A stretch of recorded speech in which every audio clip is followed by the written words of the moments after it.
Brown rice ایک شاندار غذا ہے۔ پورے دن توانائی کے حصول کے لیے میگنیز بہت اہم ہوتا ہے، جو براؤن رائس میں وافر مقدار میں ہوتا ہے۔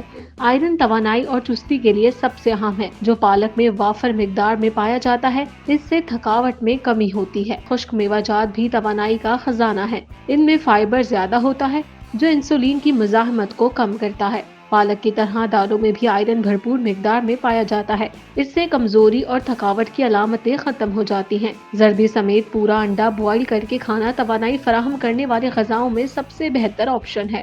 ماہرین غذائیت شکرقندی کو دیرپا توانائی فراہم کرنے والے غذا قرار دیتے ہیں۔